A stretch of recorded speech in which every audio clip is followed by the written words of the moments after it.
Assalamualaikum warahmatullahi wabarakatuh.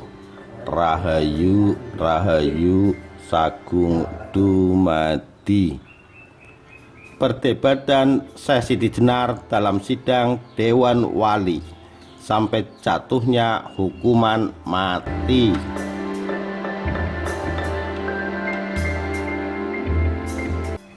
Konon seorang ulama Islam bernama Syekh Abdul Jalil datang ke Jawa dan bermukim di Bukit Amparan Jati, daerah Cirebon sekarang. Di sana beliau bertemu dengan Syekh Datuk Kafi, seorang ulama sepuh yang sudah lama menetap di Bukit Amparan Jati. Ulama sepuh inilah guru dari Pangeran Walangsungsang dan Dewi Rara Santang, putra-putri dari Prabu Siliwangi, Raja Pajajaran. Setelah menetap berdekatan dengan Syekh Datuk Kafi, Syekh Abdul Jalil kemudian berpindah ke Cirebon Girang. Di sana beliau mendirikan sebuah pesantren dengan nama Krenda Sawa. Banyak yang tertarik dengan ajaran beliau yang bernuansa spiritual murni, sama sekali berbeda dengan para ulama-ulama lain yang juga mengurusi kenegaraan, sibuk ingin mendirikan kekhalifahan Islam. Di pesantren Krenda Sawa, para santri tidak menemui nuansa politik seperti itu. Ajaran tasawuf begitu kental, nuansa kedamaian sangat terasa. Kehadiran Syekh Abdul Jalil menyita perhatian Dewan Wali Sanga yang berpusat di Ampel Denta, daerah Surabaya sekarang. Sudah menjadi kesepakatan bersama seyogyanya para ulama yang menetap di Jawa masuk menjadi anggota Dewan Wali.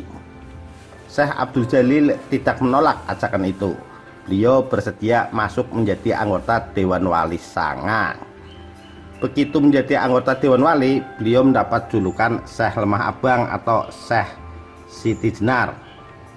Beliau mendapat gelar seperti itu karena beliau tinggal di daerah Jawa bagian barat yang terkenal tanahnya berwarna merah kekuning-kuningan.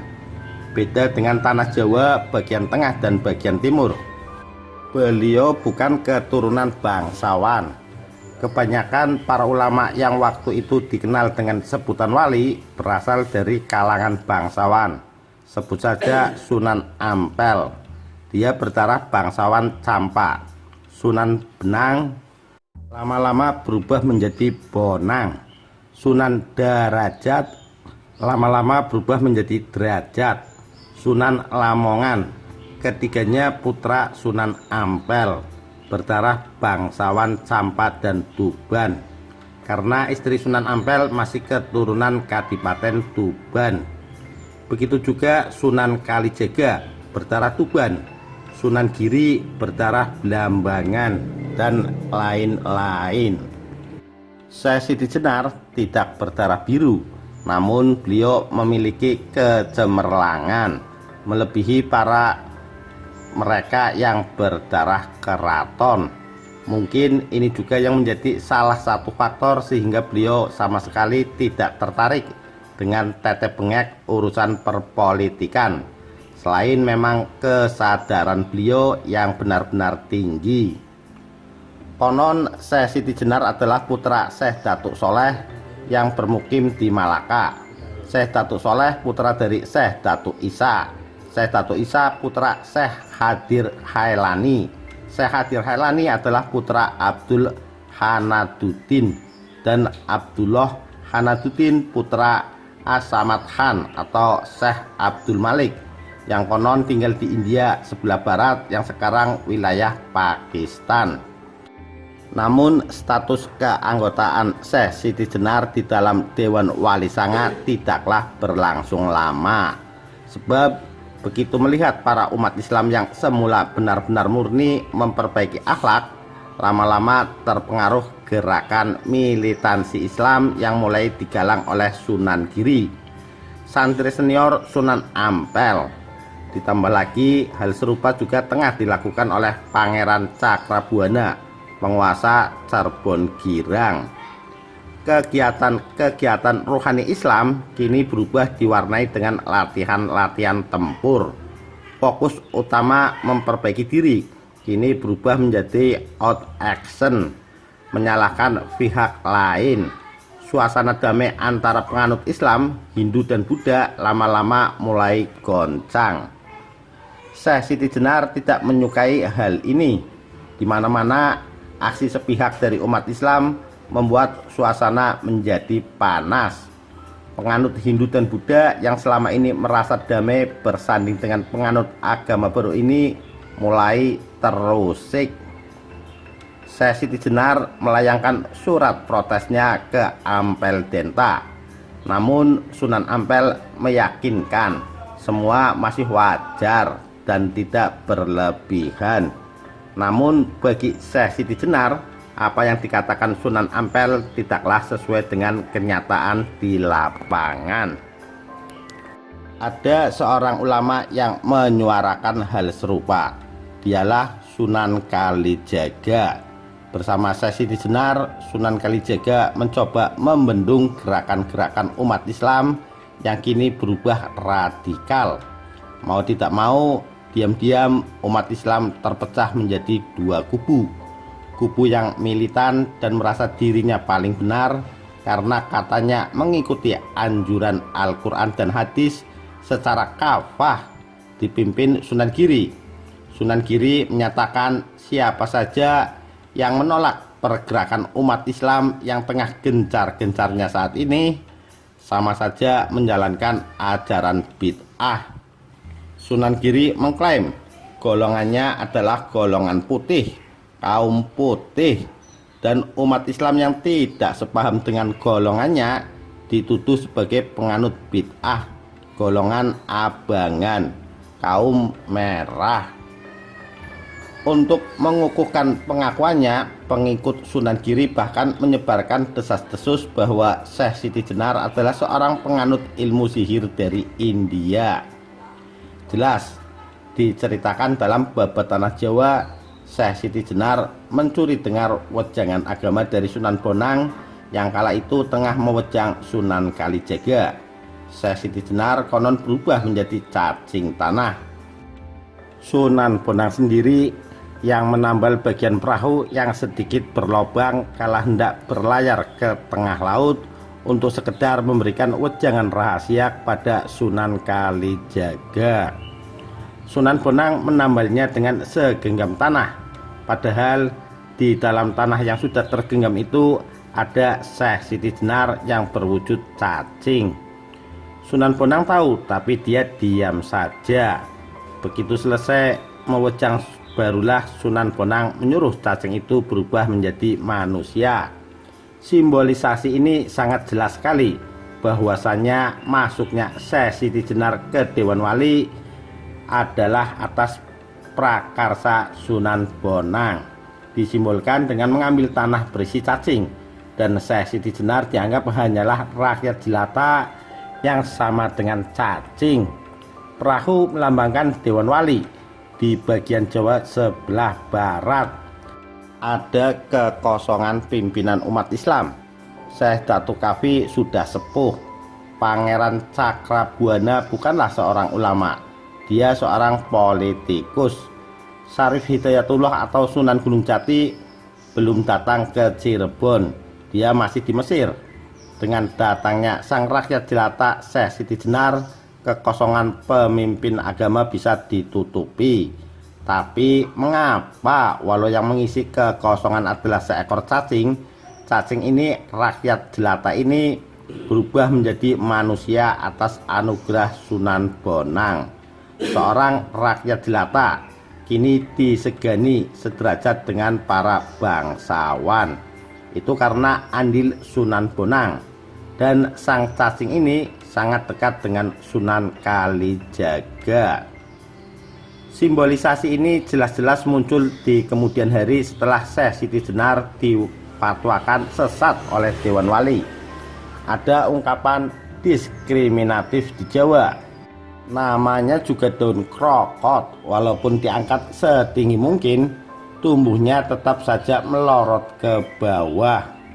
Ungkapan ini biasanya mencerminkan kekesalan seseorang yang telah berjasa mengangkat orang lain dari kesengsaraan namun kemudian lupa daratan. Dan manakala Syekh Siti Jenar yang dulu bukan apa-apa dan dimasukkan ke Dewan Wali oleh Sunan Bonang sehingga kedudukannya terangkat, namun di kemudian hari berani menentang para wali yang lain, maka keluarlah ungkapan kekesalan secara simbolik ini. Namanya saja rakyat jelata, bagaimanapun juga tetap saja kelakuannya seperti rakyat jelata, seperti cacing, kurang lebih seperti itu. Padahal tingkat spiritualitas seseorang tidak bisa diukur oleh pangkat dan derajatnya di masyarakat. Para wali lupa karena mereka memang tengah terfokus pada duniawi, pada kekhalifahan semata. Namun tidak demikian dengan Sunan Kalijaga. Sunan Kalijaga sangat menghormati Syekh Siti Jenar karena tingkat spiritualitasnya benar-benar tinggi. Kubu Sunan Giri dan kubu Sunan Kalijaga tidak pernah sepaham di mana-mana.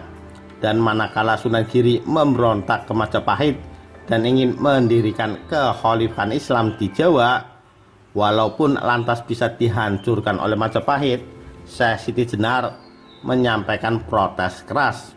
Bahkan beliau kemudian menyatakan keluar dari Dewan Wali Sanga. Pada tahun 1475, Syarif Hidayatullah bersama ibunya Syarifah Mudaim datang dari Mesir ke Cirebon. Syarifah Mudaim adalah nama Muslim Dewi Rara Santang. Dia adalah adik kandung Pangeran Cakrabuana, penguasa Cirebon Girang.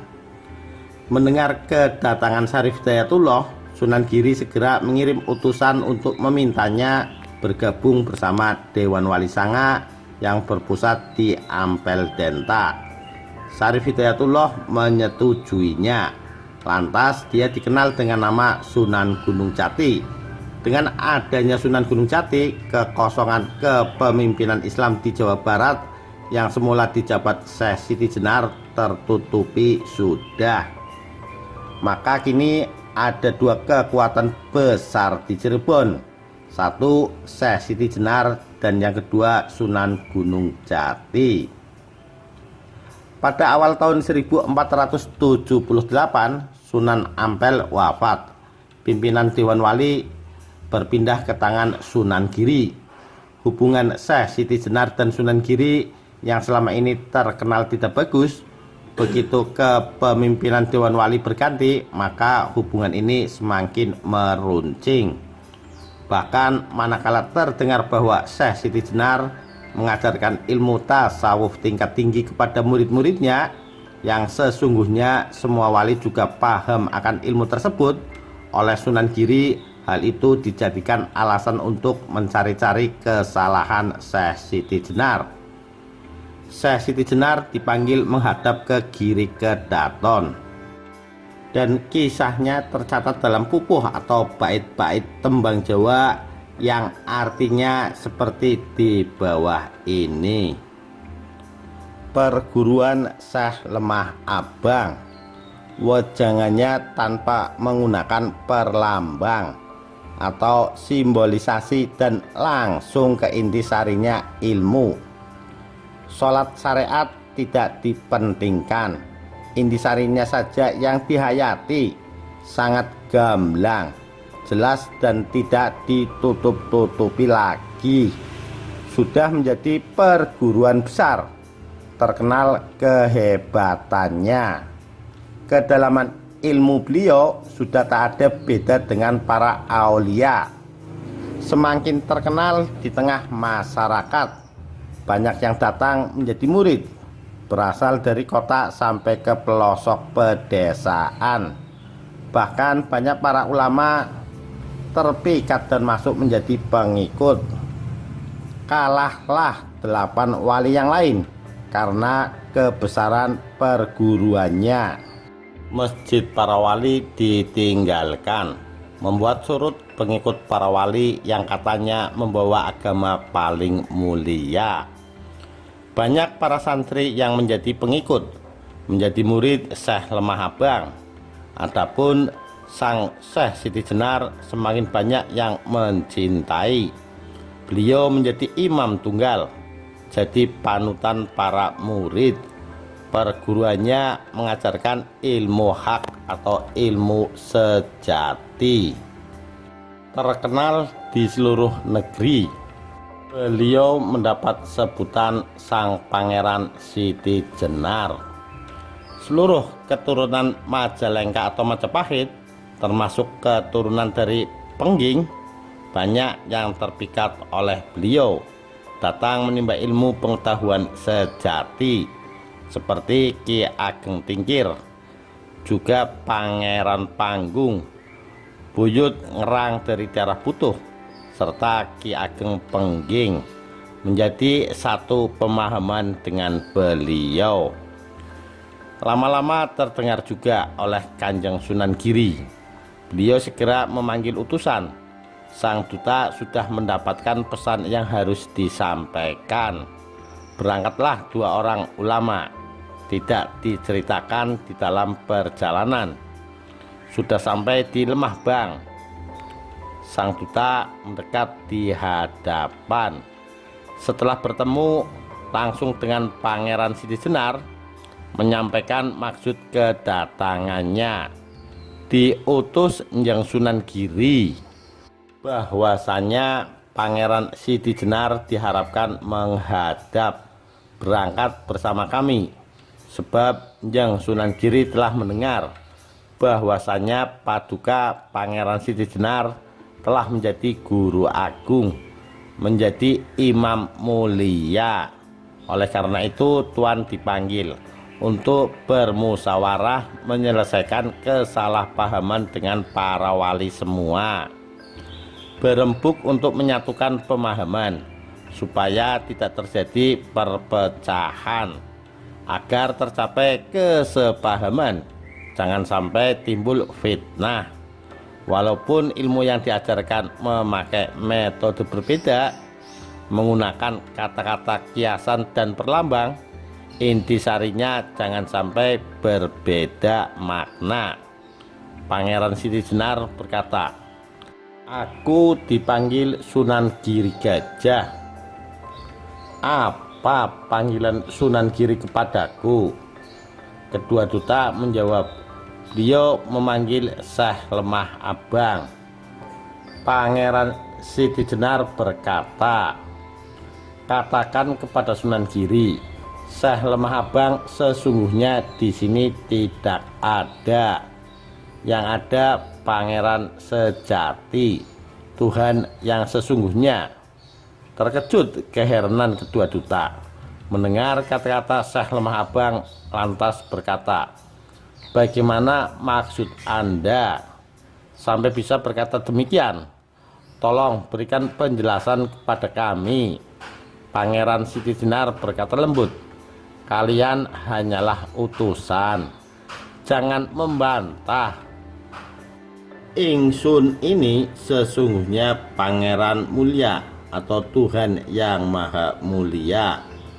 Kedua utusan lantas keluar pergi tanpa berpamitan.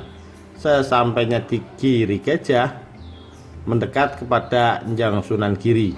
Utusan mengaturkan hasil tugasnya dari awal sampai akhir. "Duh, yang sangat kami hormati dan yang menjadi junjungan kami, kami sudah Tuan utus memanggil Syekh Siti Brit atau Merah." Jawaban beliau memanaskan telinga dan tidak memakai nalar.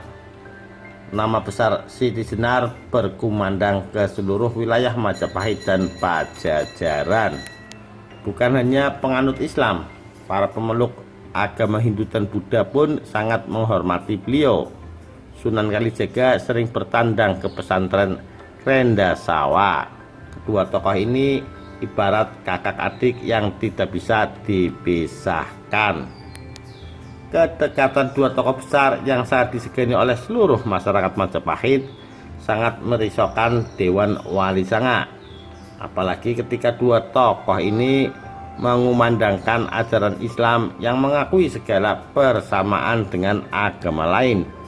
Dewan Wali sedikit berang. Dewan Wali Sanga masih menganggap Islam adalah segala-galanya, tidak bisa disamakan dengan agama lain. Dan ketika Sunan Giri mendengar Syekh Siti Jenar mengajarkan esensi Islam yang sesungguhnya tidak berbeda dengan esensi agama lain, maka diutuslah duta untuk memanggil beliau agar menghadap ke Giri Kedaton. Syekh Siti Jenar sengaja mengeluarkan ucapan yang sangat dalam, ucapan esensial kepada kedua utusan Sunan Giri untuk mencoba mereka apakah mereka juga telah mendapatkan wejangan serupa dari Sunan Giri. Ternyata kedua utusan masih mentah, masih bengong dan kebingungan.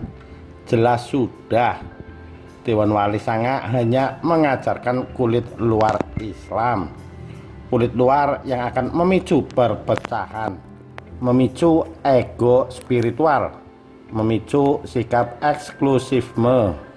Karena bagaimanapun juga tataran kulit pastilah akan tampak perbedaan yang mencolok. Jika tidak didalami, jika tidak ditingkatkan lagi, mereka akan terjebak pada kulit semata. Ini bisa menyesatkan, namun malah Syekh Siti Jenar yang dianggap sesat, menggelikan.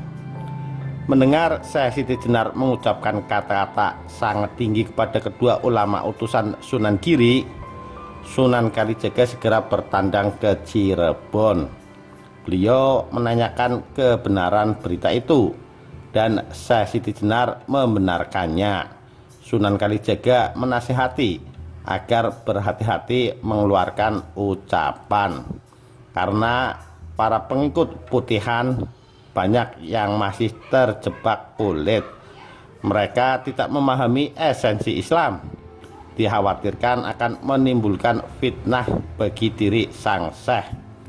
Namun Syekh Siti Jenar menjawab itu semua memang beliau sengaja untuk menyentil Sunan Giri. Syekh Siti Jenar tahu Sunan Giri paham akan ucapan beliau, dan Syekh Siti Jenar ingin melihat reaksi pemimpin Dewan Wali Sanga itu. Kedua utusan Sunan Giri telah sampai di Giri Kedaton. Keduanya menghadap Sunan Giri dan kisah pun berlanjut seperti di bawah ini. Begini jawaban beliau. Hai kalian para duta berdua, aku dipanggil menghadap di hadapan Sunan Giri. Katakan bahwasannya aku tidak ada, yang ada pangeran sejati, Tuhan yang sesungguhnya. Seketika hamba berdua terkejut. Bagaimana bisa berpikir demikian, mengaku sebagai pangeran atau Tuhan? Hamba lantas diberi jawaban, kalian berdua hanya sekedar utusan, kewajibannya hanya menyampaikan saja. Setelah mendengar hal tersebut, tertegun Kanjeng Sunan Giri dan bergemuruh membara. Tidak sabar ingin menemui Syekh Siti Jenar sendiri. Para aulia atau wali menyabarkan duh yang menjabat sebagai wali mukmin, wali para orang-orang beriman. Mohon sabarkan hati, seyogianya dibuktikan dulu apa maksud Syekh Siti Jenar berkata demikian. Gampang memberikan keputusan hukuman kelak apabila sudah jelas dosa atau kesalahannya, dan jika memang sudah terbukti, tidak menjadi soal lagi untuk menjatuhkan sanksi. Reda kemarahan Sunan Giri mendengar sabda para wali. Yang Sunan Giri utusan disuruh kembali lagi memanggil Syekh Lemah Abang. Apapun yang dikatakan supaya dituruti, asalkan bisa menghadap kepadaku, Sunan Giri. Jangan sampai mengulang kegagalan. Utusan lantas menghaturkan sembah dan berangkat. Telah sampai di Siti Brit atau Syekh Siti Jenar, bertemu dengan Syekh Lemah Abang atau Syekh Siti Jenar, lantas mengutarakan maksud mereka diutus kembali. Oleh Sunan Giri Kedaton, pangeran atau Tuhan dipanggil menghadap. Berangkatlah bersama kami. Pangeran Siti Brit menjawab, saat ini pangeran tidak ada, yang ada Syekh Siti Brit. Para utusan tidak memantah perkataan lagi karena sudah diwanti-wanti oleh Sunan Giri. Jikalau sekarang yang ada Syekh Lemah Abang, Syekh Lemah Abang dipanggil menghadap. Berkata Syekh Siti Jenar, pangeran atau Tuhan tidak membolehkan. Sebab Syekh Lemah Abang itu wajah Tuhan yang sesungguhnya. Walaupun engkau memohon kepada Tuhan yang sesungguhnya, namun apabila tidak memohon kepada Syekh Lemah Abang, sungguh tidak akan terlaksana. Para utusan terheran-heran lantas berkata, sesungguhnya yang diharapkan pangeran atau Tuhan dan Syekh Lemah Abang bertandang ke Giri untuk bermusyawarah dengan segenap para wali. Pangeran Siti Jenar menurut. Dengan diiringi kedua utusan, beliau berangkat. Sesampai di Giri Gajah, para wali sudah menanti. Pangeran Siti Jenar menghadap Njang Sunan Giri. Lantas Sunan Giri menyambut dengan berkata ramah, semoga senantiasa sejahtera kepada Pangeran Siti Jenar yang tengah datang di hadapan kami ini. Pangeran Siti Jenar menjawab, yang hamba hormati sama-sama. Sama-sama semoga mendapatkan kebahagiaan dan keselamatan. Njang Sunan Giri berkata manis, sebab mengapa saudaraku aku undang kemari? Sebab sangat santer terdengar apabila saudaraku tengah berolah batin, mengajarkan ilmu hak, ilmu sejati, mendirikan sebuah perguruan yang sangat terkenal di muka bumi, mengalahkan para wali yang lain, memegang jabatan sebagai imam suci. Kesucian hari Jumat pun seolah tertandingi. Benar-benar kami mendukung apa saja yang saudaraku kerjakan. Para wali menyanjung-nyanjung. Pangeran Siti Jenar berkata, sebab mengapa hamba berani membuka gaib Tuhan, sebab Allah bersifat kasih. Kasih kepada semua makhluk, setiap makhluk mendapatkannya. Hamba hanya ingin mengajarkan ilmu sesuai dengan ketentuan, secara lengkap dan gamblang. Jangan sampai asal-asalan, sehingga membuat kebingungan para murid. Memakai kulit atau syariat berlebihan malah akan menyesatkan, sebab apa yang diajarkan kurang jelas. Apa untungnya membuat bingung, mempersulit mereka yang menimba ilmu sejati? Yang Sunan Giri berkata, benar apa yang kamu katakan, akan tetapi sangat-sangat dipersalahkan manusia yang sembrono membuka rahasia, hanya mengambil intisari. Intisari diambil tanpa memakai kulit. Apapun hal itu akan membuat kurang tajam kecerdasan para murid. Turunnya ilmu sejati sungguh harus disertai anugerah. Tidak setiap orang boleh menerima. Pangeran Siti Jenar menjawab, perkataan Paduka bertolak belakang, seperti hendak menghitung serpihan-serpihan kayu sisa digergaji, artinya merepotkan. Bukankah sesungguhnya seluruh makhluk tercipta karena anugerah? Apakah tidak menyadari? Sunan Giri berkata manis, apa yang kamu ucapkan kepada kedua utusan tidak boleh dibuat percakapan. Apabila lancang membuka rahasia, maka seolah-olah Tuhan tidak maha kuasa, keberadaannya seolah-olah tidak rahasia. Maka seakan-akan tidak ada lagi konsep keluhuran, seakan-akan tidak ada lagi konsep maha gaib, seakan-akan tidak ada lagi konsep maha berkuasa, seakan-akan tidak ada lagi konsep maha rahasia, seakan-akan tidak ada lagi konsep maha kekal, seakan-akan tidak ada lagi konsep maha halus. Maka seakan-akan tidak ada lagi konsep maha cerdas. Ujung-ujungnya etika moral juga akan rusak apabila maha kekal menjadi walaka. Bahasa Sanskerta yang artinya umum, lumrah atau remeh, bakalan bubar tanpa benih. Padahal Tuhan yang sesungguhnya tidak bisa dibuat percakapan, tidak bisa diraba dengan tangan kasar. Keberadaannya berada di ranah goib, berkata Syekh Siti Jenar, hendak berniat berdebat tentang ilmu rasa, ilmu sejati, namun dilerai oleh para wali. Dua saudaraku, jangan terus-terusan berdebat, seyogianya dinyatakan sendiri hakikat Tuhan itu di tempat yang sepi, yaitu maksudnya sepinya diri dari hawa nafsu. Dalam kondisi seperti itu pasti akan nyata kesatuannya dengan kita.